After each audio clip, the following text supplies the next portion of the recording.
Good morning, teachers! I am Hannah Rose D. Juanites, and I am the last reporter for the subject EDUC 85, Technology for Teaching and Learning 1, in this class 1-3E. So in this video, I'll be discussing about the intended, the implemented, and the achieved curriculum and their relevance to the technologies for teaching and learning 1.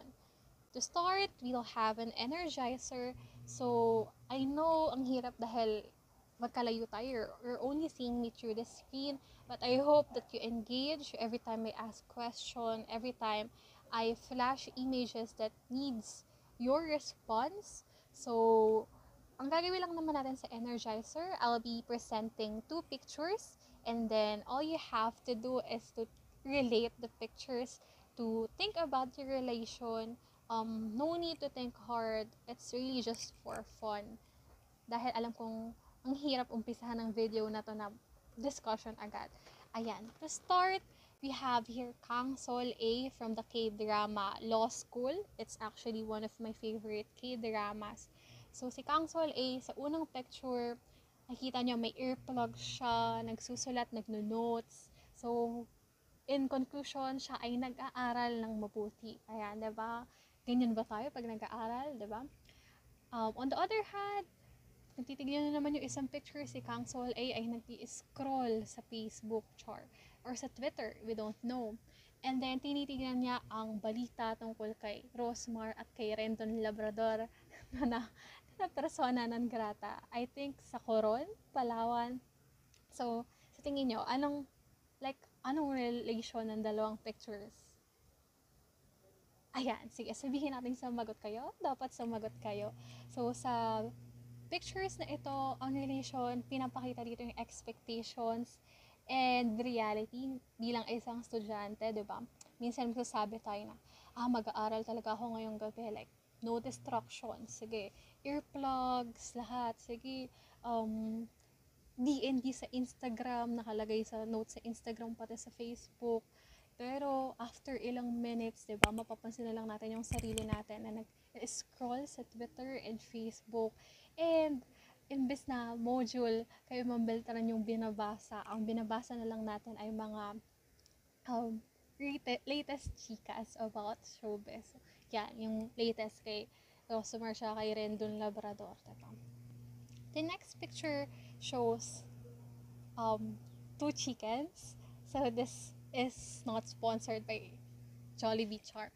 So etong chicken sa kabila, 'di ba makikita nyo platter size. Ito yung nasa advertisement. Parang malaki, crunchy, 'di ba? Parang isang tingin mo busog ka na ganon. And then on the other hand, nung umorder, 'di ba? Makikita nyo mas malaki pa yung palm ng customer. So this shows another expectation and the reality sa pag-order ng food. So sabi nila hindi na daw joy or hindi na masaya ang chicken joy sa Jollibee. And then lastly, we have here Song Kang. So he has numerous K-drama you can watch on Netflix. So we have here two pictures. Nakalagay sa una, let's talk over here, and then do you want to see butterflies? Ayan. So, I'll leave it to your imagination kung ano yung reality. But if you watch K-drama, if you're a K-drama fan, you'll know. If you know, you know. Ayan. So, para sa mga hindi nanonood, isipin nyo na lang, ano kayang reality sa mga expectations na to? Ayan. So, ayun lang naman for our energizer. It's a very short energizer, but I hope na nagising ang lahat. I hope ready ang lahat matuto ngayon. So, let's proceed to our learning objectives. We have 3 learning objectives. First, you guys are expected to define what is a curriculum after this video.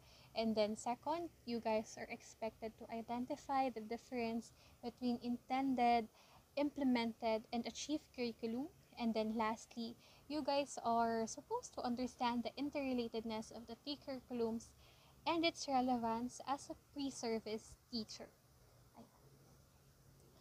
To start, i-define muna natin, ano nga ba itong curriculum na sinasabi ni Hannah? So, ang curriculum according to Department of Education sa State of Rhode Island 2023, ito ay isang standards-based sequence of planned experiences where students practice and achieve proficiency in content and applied learning skills. So, try nating hima-himayin. Una, standards-based. Ibig sabihin, may certain criterias na kailangang i-achieve ng curriculum. So, ano ba yung mga criteria na yun? So, for example, sa atin, sa subject na Eduk 85, may standards tayo na tinitigan pag nagpapasa tayo ng files sa classroom, diba? The file name, the font size, the page layout, the margins. So, ito yung mga standards pag pinapasa natin yung files natin. Ganon din sa curriculum. So, may certain criteria. Dapat ganito, sumusunod sa ganito, ganito yung guidelines. And then, sabi dito, sequence of planned experiences. Ibig sabihin ng sequence of planned experiences, deliberate yung pagkakasunod-sunod nung plano mo para sa mga bata. Kung ano yung arrangement ng topics, ng activities, ibig sabihin, yung pagkakasunod-sunod na yun, nakaplano na beforehand. Hindi siya dahil lang nung nandun ka sa loob ng classroom dahil naisip mo lang, so ganun na yung gagawin mo. So, itong curriculum na sinusunod ng lahat ay planned experiences for students. Practice and achieve proficiency in content and applied learning skills. So, dalawang nakalagay. Proficiency in content and applied learning skills. So, dito sa curriculum nakalagay yung mga content, mga topics, subjects na kailangang i-discuss sa class, and then the applied learning skills. Ano-ano ba yung mga competencies na dapat makita natin sa bata after the discussion. So, kung makikita nyo sa buong definition niya, masasabi natin na itong curriculum ang pinaka-blueprint ng teaching and learning journey ng students and ng planning of teaching materials and activities ng teachers. So, ito yung sinusunod natin, pinaka-basis natin sa pagtuturo. So, we have 3 types of curriculum: intended, implemented, and achieved. Let's start first with the intended curriculum. So, this is the official written document developed by a Curriculum Development Commission within the frameworks of social ideals and political vision. So, sabi dito, official. So, kung iisipin natin or i-apply natin siya sa Philippine context, kapag sinabi natin official written document, ito yung sinusunod ng lahat. Diba? Sa DepEd, sa lahat ng public schools, iisang curriculum yung sinusunod ng lahat. And then, this is developed by a Curriculum Development Commission. So, ibig sabihin, ang nagde-design, ang nagde-develop ng curriculum, hindi si teacher, hindi si principal, kundi ang Development Commission. So, sino ba yon? Sa basic education, we have the DepEd. Sa higher education, we have the CHED. And then, within the frameworks of social ideals and political vision. So, ano ba itong social ideals and political vision? So, if we were to look at the K-12 basic education curriculum, ang social ideals na fino-focus doon ay pagiging makatao, makabansa, at makakalikasan. So, aside from that, ang isa sa mga ine-envision ng policymakers at that time ay ang multiple intelligence, multiliteracies, if you check the curriculum. And then, dito naman, have you heard about Matatag curriculum? Ayan. So, ito yung recent implemented or intended curriculum na pinasa ni Vice President Sara Duterte na nag-resign na as a DepEd Secretary. Ang palagi niyang hina-highlight sa mga interviews doon sa Matatag curriculum ay that the curriculum focuses on patriotism. So, ayun. Kung makikita nyo sa curriculum doon na ipapasok ng policymakers ng commission kung ano yung mga social ideals na dapat matutunan ng bata. Pagiging kabansa, pagiging makadyos, kung yun yung gusto ng policymakers. Let's proceed. Another thing about intended curriculum is that it is a set objectives set at the beginning of any curricular plan that establishes the goal, the specific purposes, and the immediate objectives to be accomplished. So, sabi dito, set of objectives. So, familiar ba tayo sa learning outcomes or sa learning objectives? So, dito, ang intended curriculum, ayun yung mga goals na sineset. And nakalagay dito, at the beginning of any curricular plan. So, sa DepEd, di ba, bago si teacher gumawa ng lesson plan, kailangan niya munang sumangguni sa curriculum guide provided by the DepEd. So, etong sa DepEd, nagkakascade siya, nagde-disseminate siya ng curriculum guide at the start of each school year para yun yung gamiting reference ni teacher sa paggawa ng lesson plan. It establishes the goal, the specific purposes, the immediate objectives. If we were to look at the basic education K-12 curriculum, makikita natin doon na yung goals ay in spiral progression. When we say spiral progression, we start from simple knowledge to complex ideas. So, 'di ba? If maalala nyo, lahat naman tayo nag-high school. Sa junior high school, from grade 7 to 10, ang first quarter nyo ay sa science, ay biology, second quarter ay chemistry, third quarter ay physics, and then fourth quarter ay earth science. If ganun din yung experience nyo. Sa chemistry, for example, sa grade 7, ang pinag-aaralan lang nila periodic table of elements. Kung ano yung symbol, kung ano yung sign, atomic number. And then, pagdating ng grade 8, papasok na yung properties. Diba? Density, specific gravity. And then, pagdating ng grade 9, papasok na yung chemical reactions. Alin dito yung ionic, ano yung covalent. And then, pagdating ng grade 10, papasok na yung introduction to stoichiometry, yung mga chemical bonds, ganon.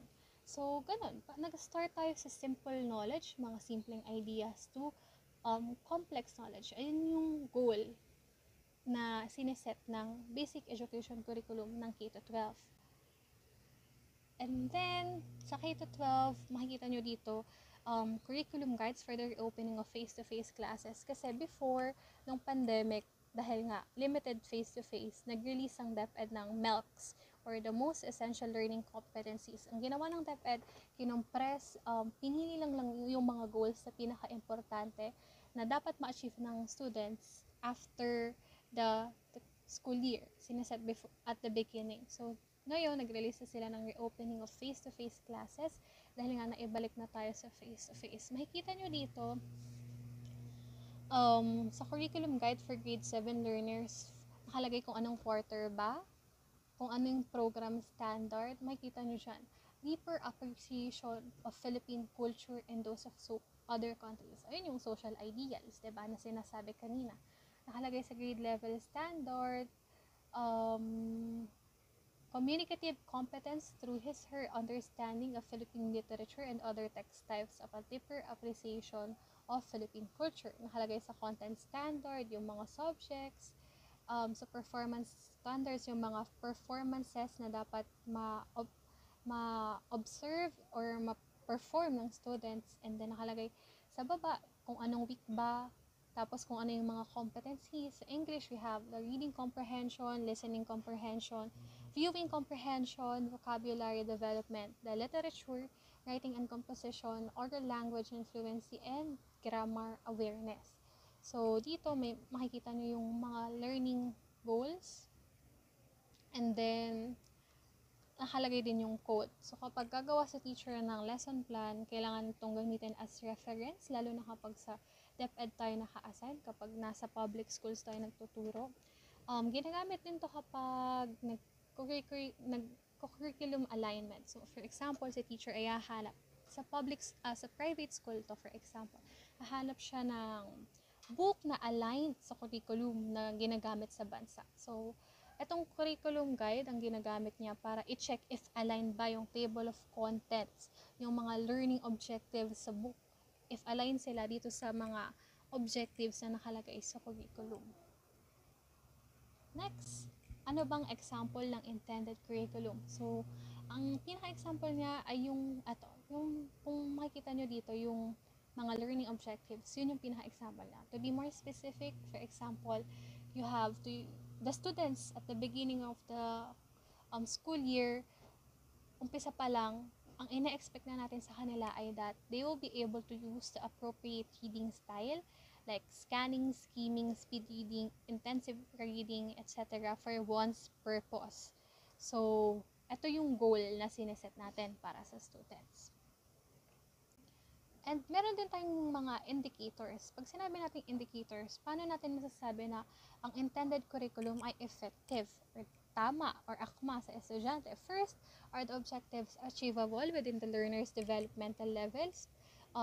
Ito bang goal na to ay akma para sa grade 7? At grade 7 ba, kaya ng learner, kaya ng capacity ng learner na mag-scan, mag-skim, mag-intensive reading, 'di ba? Or baka naman sobrang advanced noon para sa grade 7. Ayun yung tinitingnan dito. Second, can the objectives be accomplished within the time frame? So, if you watch news, 'di ba, nabalita yung about sa PISA, may teacher na in-interview doon at sinabi niya ay masyadong madaming learning competencies na kailangang i-achieve pero hindi sapat yung time. 'Di ba? Sa isang meeting, dapat ganito yung ma-achieve mo, pero dahil hindi pare-pareha ng learning capacity yung mga estudyante, hindi mo siya na-achieve. So, ayun yung isa sa mga dapat nating tignan. And then third, are the resources adequate to accomplish the objectives? Kadalasan sa mga science to, sa mga experiments. Ayan. Kung meron pa silang mga materials, may budget ba? Next, are the objectives specific and clear? Dapat walang rooms for ambiguity. Kung ano yung mga words, dapat lahat specific. Are there ways of measuring the outcomes of the objectives? Are the objectives observable? For example, ang goal mo ay, gusto mong goal ay, ang mga estudyante dapat at the end of the lesson, they will be able to love their country or love their country's literature. Diba? Pag yun yung goal mo, parang ang vague, parang ang wide masyado, diba? Paano love? Paano ba ipapakita ng estudyanteng love, diba? Let's try to paraphrase it, diba? Pwede nating i-paraphrase to, at the end of the discussion, the students will be able to demonstrate patriotism through writing an essay about the country's literature. Ngayon, may specific na tayong hinahanap sa goal. Tapos, na-observe na natin siya dahil may product na. Pwedeng product or pwedeng process. And then, doable na siya, diba? Hindi siya yung values na nai-imagine lang. Pero, na-observe, nakikita, may product or may process. And then, are the objectives relevant? So, pag sinabing, in this time of age, ano ba yung relevant na objectives? Diba, kadalasan ay ang 21st century learning objectives na kailangan naka-incorporate ang digital literacy, technology literacy, especially creative literacy. And then lastly, overall, are the objectives SMART? Napag-usapan na natin yung SMART sa Assure or ADDIE model. And ayun, i-apply lang din natin siya sa intended curriculum. Next, we have the implemented curriculum. If you have any questions, at the end of this video, I'll be showing 2 QR codes. So, 1 QR code for the handouts, since this lesson is not on the module, para may reference kayo pag nag-review for exam. And then, 1 QR code for sending questions. And then, proceeding to implemented, we have here curriculum that teachers adapt to their classes in line with their understanding and priorities. Kung si intended curriculum, ang focus niya ay ang commission, CHED, DepEd, kung ano yung mga sineset before the classes, before the school year. Si implemented curriculum naman, ang focus niya ay si teacher. Yung mga adjustment na ginagawa ni teacher sa curriculum para mag-adapt sa classes niya and in line with their understanding and priorities.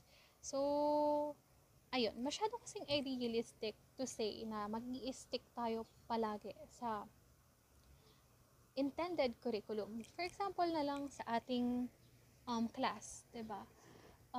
Sa ibang subject, hindi natin natatapos lahat ng nakalagay na goals doon sa syllabus. Kasi number one, kulang sa time.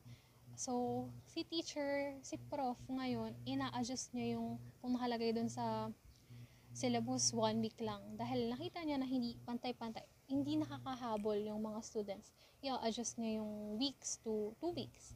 Or i-compress niya yung content, or hindi niya pipiliin yung mga activities na nandun sa syllabus dahil masyadong time consuming. So, yun yung mga, yun yung mga bagay na nandito sa implemented curriculum, yung mga ina-adapt, yung mismong method ng teacher para ma-achieve yung goals. The goals are still the same. If there will be changes, there will be still there will be still they will still be related to the intended curriculum, but implemented curriculum focuses more on the methods. So these are the various learning activities or experiences of the students in order to achieve the intended outcomes. So ito yung mga activities na nilalagay natin sa lesson plan. Nakalagay naman siya sa, if you have seen a lesson plan, nakalagay doon dapat yung learning activities na gagawin ng mga estudyante, their experiences in order to achieve the intended outcomes. So, si intended outcomes, ang focus niya ay ang goal. Si implemented curriculum, ang focus niya ay ang methods or ang activities. So, for example, balikan natin yung sa intended. Sa intended, at the end of the school year or at the end of the lesson, students will be able to read through skimming, scanning, speed reading, intensive reading. Sa implemented curriculum naman, students actually read. So, yung mismong activity na, mismong action na to achieve the intended curriculum. So, sa intended, goal pa lang. Sa implemented, yun yung method. Yun yung mismong action. So, same with intended, may indicators din tayo. Are the learning activities congruent with the stated objectives? Pag sinabing congruent, naka-angkla ba? Naka-anchor ba? Parang same ba? Fit ba? Ganon. Fit ba doon sa objectives yung activities. So, kung sa objectives mo, dapat nakalagay doon na ina-expect na matuto sila mag-scanning, skimming, intensive reading. Dapat yung activities mo din nagbibigay ng learning opportunities para sa mga bata na mag-scan ng books, mag-skim ng text. And then, can the objectives be accomplished within the time frame? Same lang din naman. Does the teacher have the skill to implement activities or use this strategy? Very important. Does the teacher utilize various ways to complement the learning styles of the students? At lalo na ngayon sa 21st century learning, dapat meron tayong multiple ways of engagement. Ibig sabihin, ano-ano ba yung, hindi lang one size fits all activity, ganon. So, dapat, alam ko mahirap siya, lalo na, sabi nga, diba, very limited time lang, but ideally, dapat may mga activity tayo na akma para sa mga iba't ibang learning style, sa mga visual learners, sa mga tactile learners. So, hindi siya lahat, hindi siya same for everyone, ganon. Are there alternative activities for the learners to do to accomplish the same objectives? So, yun yung sinasabi, alternative activities. Are there activities provided to address the individual differences? Since in this era, we respect diversity, and then do the activities provide maximum learning experiences? Do the activities motivate their learners to do more and harness their potential? Minsan kasi parang for the sake lang na matapos yung curriculum, for the sake lang na masabi nagturo ka na, but it does not stimulate the students' interest. So, minsan masyadong madali, minsan pwedeng yung mga activities, pwede mo lang talagang basahin sa internet. So, minsan, masukan na yung mga activities natin, nag-stimulate ng creative thinking. Do the activities utilize multiple sensory abilities of the learners? Kasi nga, 21st century na. Yun lang naman sa implemented. Let's proceed to the achieve curriculum. Sa achieve curriculum, ito na yung mismo na experience ng student. These are the what students experience, acquired, or learned as a result of the implemented curriculum. So, si intended, yung goal. Si implemented, yung methods para ma-achieve yung goal. Si achieve, ito na yung results after ma-implement yung curriculum. So, ayan. Ano bang example niyan? 'Di ba? If you watch the news, you'll hear PISA, 'di ba? The Program for International Student Assessment. I've heard this since first semester this year, 'di ba? Lagi nakalagay doon sa balita na tayo isa sa mga nasa bottom ranks para sa Asia or para sa mga countries na nag-participate sa PISA. And then, ayun nga, sabi dito, the Department of Education, DepEd, said that the Philippines' poor showing in the 2022 Program for International Student Assessment indicates a 5 to 6 year lag in learning competencies on the country. So, ibig sabihin, if you compare a Filipino student to a Singaporean student or a student na nasa top ranking or even sa mid ranking, nandun tayo sa bottom. 5 to 6 year lag yung knowledge niya compared to other student from other countries. Diba? So, 5 to 6 year lag is a huge lag. Isipin mo yun. Parang tumatakbo yung mundo natin, pero yung mga students natin ang natututunan dapat, or ang natututunan ay from 2019 pa. Diba? 2024 na ngayon. And then, the Philippines ranked 77th out of 81. So, imagine, 77. Ito yung na-achieve ng implemented curriculum natin. Ito yung result ng teaching and learning process sa Philippines. And then, in the 2022 student assessment, the country scored approximately 120 points lower than the average scores, with scores of 355 in math, 347 in reading, and 373 in science. Recently, meron na din about creative thinking. So, nasa lowest din tayo nun. So, makikita nyo dito sa Achieve Curriculum, tinitignan if na-reach ba natin yung predetermined goals, if naging effective ba yung implementation para ma-achieve yung goals na yon. And then, if we were to reflect, di ba? Nakalagay doon sa curriculum natin, globally competitive Filipino students. Diba? If you were to reflect, were we able to achieve that? Diba? If we were to reflect na sa curriculum natin nakalagay, stimulate thoughts or higher order thinking skills. Diba? Part no ng creativity or create. Diba? Were we able to produce students that are creative? Yun yung tinitignan natin sa Achieve Curriculum. The results of the implementation, the results of the set goals before the school year or before the learning journey of the students. For example, dun sa ginamit nating specific example kanina, sa intended, nag-set tayo ng goal na dapat si student marunong mag-scan, mag-skim, mag-speed read. Sa implemented, nagbigay si teacher ng activities para si student ay nag-i-scan mismo, nag-i-skim, nag-i-speed read. Sa Achieve Curriculum, na-achieve na ni student yung goal. So, nakapag-scan na siya, nakapag-skim na siya, nakapag-speed read na siya. So, di ba, medyo mabilis lang siya maintindihan yung tatlo.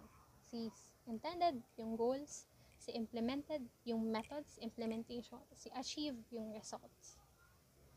Ayan, dahil madali lang siya at nakinig ng mga bata, mga estudyante, 1-3E, try natin magsagot. We have here a table and you'll have to fill in the blanks.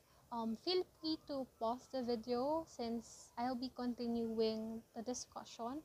So, you can answer now. Ayan, assuming na nagsagot si estudyante, napakasipag naman.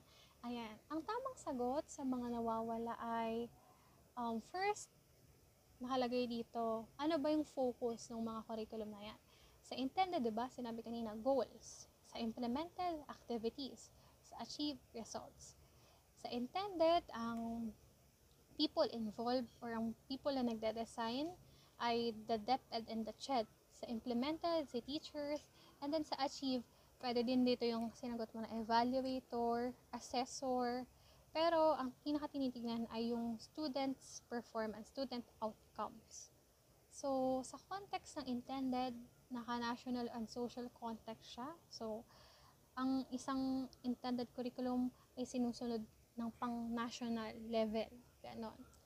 And then, sa implemented classroom context, ina-adjust yung curriculum sa needs, sa styles, sa capacities ng classroom. And then, sa achieve, dito na yung mga students' personal context, kung ano yung na-achieve ni student. Next slide, we have here a short or a comprehensive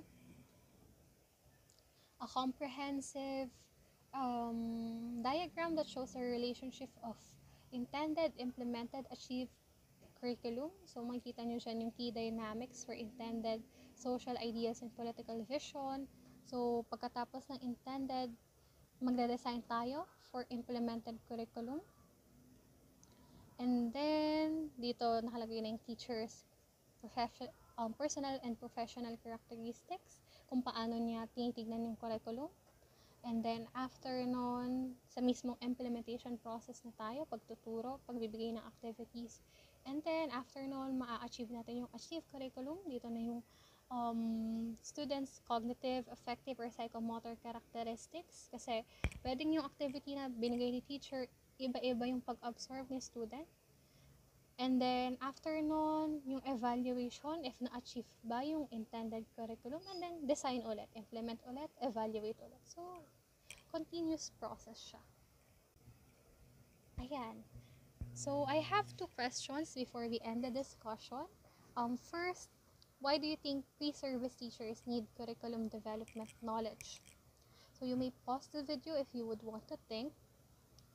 But personally, I think that pre-service teachers need curriculum development knowledge because curriculum is our blueprint.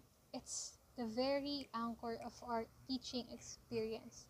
So, lahat, the content, although we may adapt the activities, but the competencies we need the child to achieve, all of it are based on the curriculum stated, especially if we were to work sa DepEd, if we were to work in public schools.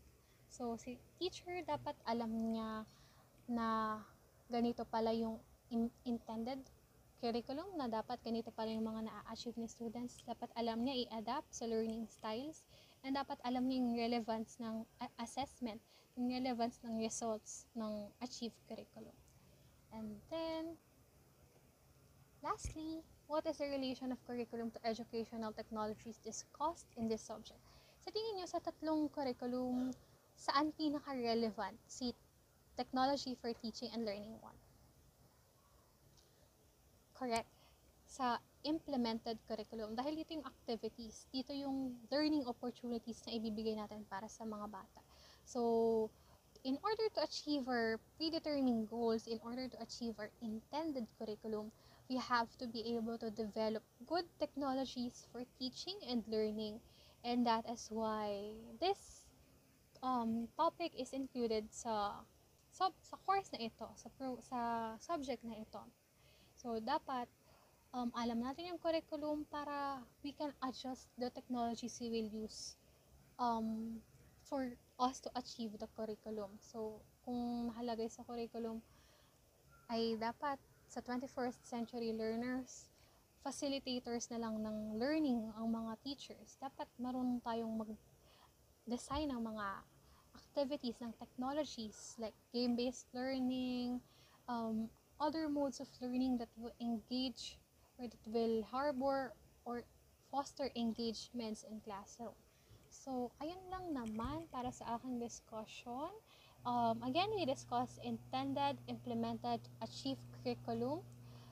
Next slide will be the QR code that I've mentioned earlier. If you have any questions, don't hesitate to insert the question on the form, or you can also message me. But that will be all. I hope that you learned a lot in this video. Thank you and have a great day.